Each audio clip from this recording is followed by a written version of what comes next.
You kidding me? There are cakes here too? Oh, where were you when this was happening? Huh?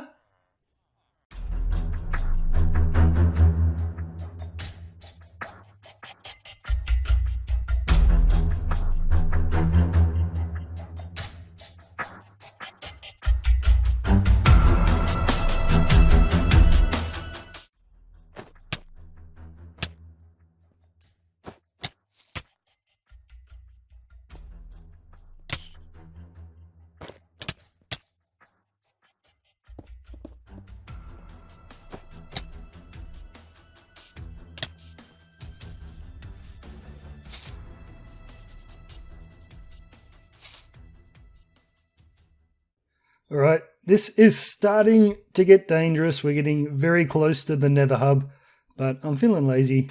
Let's go to TNT. As promised. Hang on. Oh, come on. We're good. As promised, this episode we're doing the road to world spawn. So I'm building my nether tunnel out to the world engine. And it's kind of my mission in this season to get all the nether tunnels done properly. I think in season 1 we only had about 3 completed nether tunnels. So this season I want to get them all fixed up, even if I have to put out my services to do other people's tunnels. I'll do that. They could hire me. But we're going to get them all in place. And I've got an idea for this one. See, I really want to make the tunnel look like where it's heading to. So I want to try and make this tunnel look like the world engine somehow. But I've got an idea, and that involves clearing out a fair bit of space here. I don't usually use TNT, especially in the nether. It's a little bit dangerous, but yeah, see, a bit of lava there. But I think we'll be good. I've got some noob juice in the hotbar, some fire resistance, so we're not going to die, and I don't think anyone's built out here, but we'll find out if I blow it up. So, and we're going to get some quartz out of this build while we're at it. So I'm going to blow out a bit more of this tunnel, and we'll check back in a second. So my idea is not going to be an easy one to build. So if you remember the world engine, my favourite part of that is the power core, the green ball of energy right in the centre with all its swirling primordial ooze inside. And that took a long time to build. And my idea here is that we're inside a beam of that swirling energy. So I'm putting in the tunnel of the lime green glass, and we're going to build the swirling primordial ooze all around the outside of it. Okay, this tunnel is getting powered up. I've put in all the green wool just randomly, and on top of the wool I've got the light green carpet. That's the primordial ooze that has come to rest down there.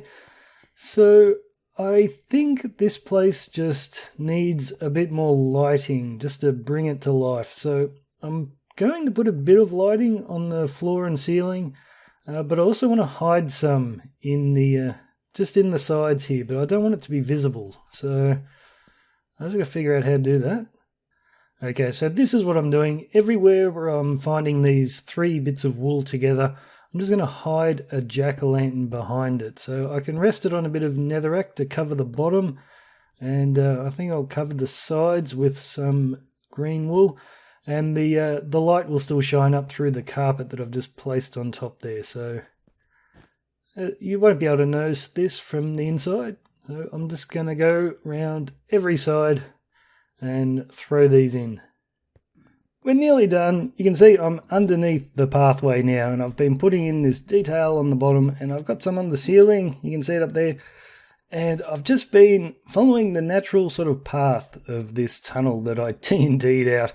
So I've just been replacing this bottom layer of netherrack with iron, and then where it went down another block I've been putting in sea lanterns, just so it's nice and random, and it kind of looks like the world engine, and you can tell the iron farm's out this way, but it looks a little bit weird when I get to the end of the tunnel, and this just sort of stops, and then we've got netherrack, and I've got the same on the ceiling. So what I'm thinking of doing is just blending these together a little bit. So I'll just do this, and then we'll go for a walk in the tunnel and see what she looks like. And we'll get up here. Cool. I had my heart in my mouth when I was digging out this netherrack up the top. Ooh, and I missed a bit. Because I got all this wool here and I didn't want to hit a bit of lava and just have it all get burnt away. So I was checking out for dripping lava, but it was still dangerous, but it's done now. Alrighty, seal that up. So I still have to do my little emoji thing here. We'll get to that later, but this is the tunnel so far. I might change this front of it. I just threw that together, but I think it's looking okay. It could use a little bit of something else. I'm not sure. Maybe some emerald blocks, but otherwise, I think it'll do for the time being. And it looks, but ooh, that does look good. Me likey. That looks a bit funny there, though. I might change that out. That's very cool. And you're not going to be walking this tunnel. You're going to be running it. So when you go really fast, it kind of looks freaky, all this green stuff. So all the primordial ooze, I should say. Alrighty, now I just have to build my little caricature emoji thing above the entrance here. And to give you an idea of what I'm talking about, here's the one for the Guardian Farm. So it's like that big thing of gold that you find at the Ocean Monument. So it's got to be about this size. So how many blocks are we talking? 1, 2, 3, 4, 5, 6, 7, 8. So 8 or 9 blocks high. I could do in miniature the world engine, but it would just look a bit silly because it's got all those legs. Oh, I might be able to do it, I suppose. Or I could just go for the glowing green ball, which may be what I go for. I might pop into a creative world. I'll try out building the world engine in miniature, but otherwise I think we'll just go for that green ball and maybe have a bit of iron legs coming off it. I don't know. We'll figure it out.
Now, I just realised I haven't even shown the world engine in this episode, so if this is the first of my episodes you've ever seen, you won't have a clue why I'm designing the tunnel the way I am. So let's just get up there.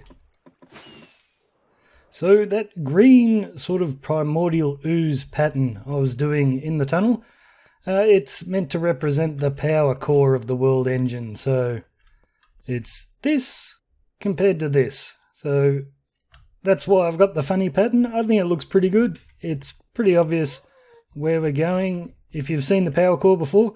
Now, I've finished my little figurine, so let's just duck through here and have another look at the world engine.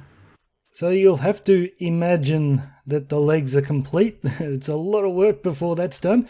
But basically, they're coming up to that knee joint and then they'll be dropping down again into the water. So that's what I've done of the world engine so far.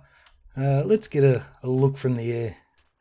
So I didn't have much room to fit a figurine in that tunnel, and this is a massive build. So try and imagine emulating this in a 5x5 space. But I've done my best.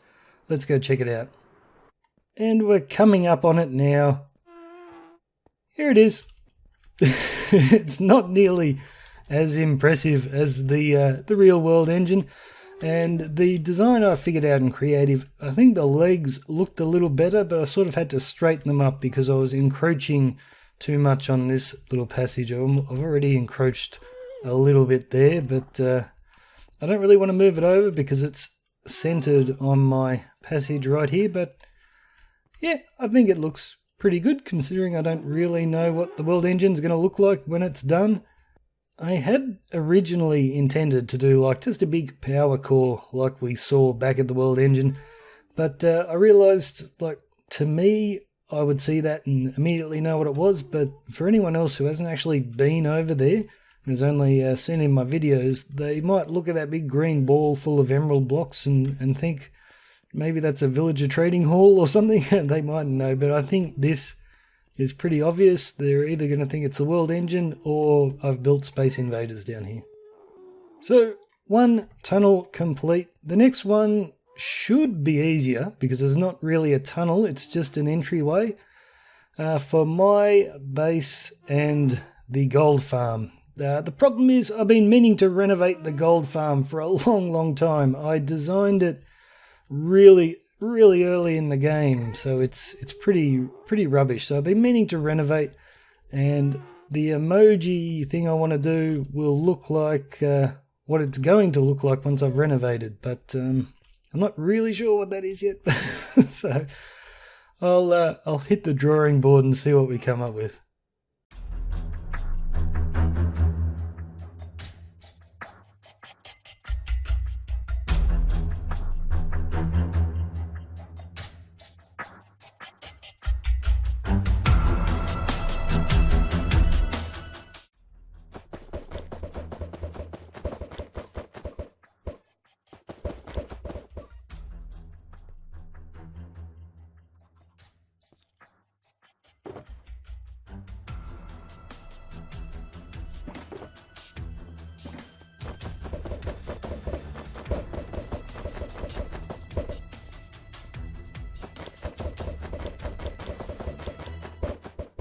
So I'm at the gold farm now, because I was down there in the nether hub, racking my brain thinking what sort of look should the tunnel have, because this is pretty plain. This gold farm I built really early on in the life of Season 2, I think it was like Episode 3, something like that. So I just threw it together and it's not very pretty. And I've been meaning to revamp it for a long time. So I might just shoot one of these guys to show you how it works. And let's hope it's not too loud. I'm using the mob cramming to kill these fellas. So they just all run around here and into this thingo. And when we get 22 or more, they start dying. I get the XP and I've got a hopper minecart underneath that magma block. And the reason I got magma blocks is I got a whole bunch of chickens down there.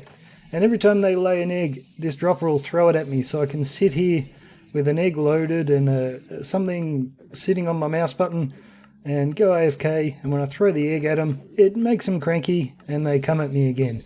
Now this doesn't work all the time, I've found. How many eggs have I got here? Wow. Am I lagging? Or is it just shooting more eggs at me? This is weird.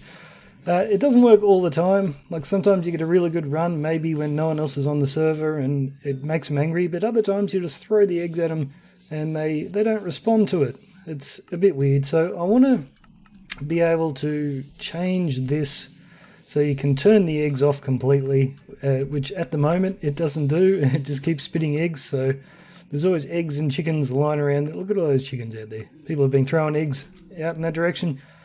So I want to do that. I also want to make this a bit bigger. Like there's not much room here at all. Let's hope they don't burst out of there when I get a bit too far. So I've got a tiny little storage room here. No bin, so I think people are putting their swords and stuff that they collect in here. And a tiny little enchanting station. It's just not big enough. So I want to redo the entire thing and also want the option of rather than killing them with a cramming feature, I can flick a lever and they will drop to their deaths. So we won't get any XP for that one, but we will get the gold a lot quicker and it might have a better chance of being AFKable. So lots I want to do here, but this is probably something I'm going to work on in between episodes, and I will leave that nether tunnel until I figure something out for this. Will you guys stop so I can leave? If I leave now with all these dudes in here, then the next person to come up here, they'll burst out of there and it will destroy them. So let's just seal this off, and yeah, that should be good. So speaking of in between episodes, let's go have a look at some of the work that I've done off camera. So I'm slowly getting rid of all these cakes, but I actually kind of like the convenience of being able to eat one whenever I'm a little bit hungry. But let's go look at what I've been up to. I have finished all of the elytra launchers through town, so I've built them into the roads. Let's see if we can spot the little iron trapdoors in the gutters. Not really. Uh-oh. Oh no. How did I not die then? I've been able to fit them into the craziest of spots because I've been meddling with the design a little bit. So like this one here, remember I was talking about not having enough room to put it in? Look at that. That one I did with comparators. It was a completely different design, a lot more expensive, but been able to fit it into a tiny spot. And then in other places, like just around here, I used the same design, but I compacted it even further. So I've been able to fit it in under there, using the same sort of cheap system rather than a ton of comparators to get the delay. And I might just jump into a creative world just to show you, in case you've followed my tutorial and you want to know another way you can do it that's even smaller. So this is where I did my tutorial for the elytra launcher. The thing about this one though is you have to build it into an area where the ground's rising up by one like this, just so you can cover up all your redstone. And you might think, well, I could just leave out the furnaces there and I could go one lower, but then you start cutting off redstone there and all kinds of things. But I found a way to make it smaller and lower, and the only problem with it is there's a little bit more exposed redstone. You can already see a tiny bit there, but you'll also have a torch on the side. So if you want to change it, guys, this is how you do it. We're just going to knock out these ones here, and I'll leave a lot of those bricks in place so you can see how much smaller it is. So rather than have the torch coming off that block, we come down here to where we've got our redstone dust, and we put the torch off of that one and make ourselves a little bit of room. So before we had our comparator leading into this block with the torch there, now we're going to have our comparator down here. It's a block lower and the whole thing is a block shorter.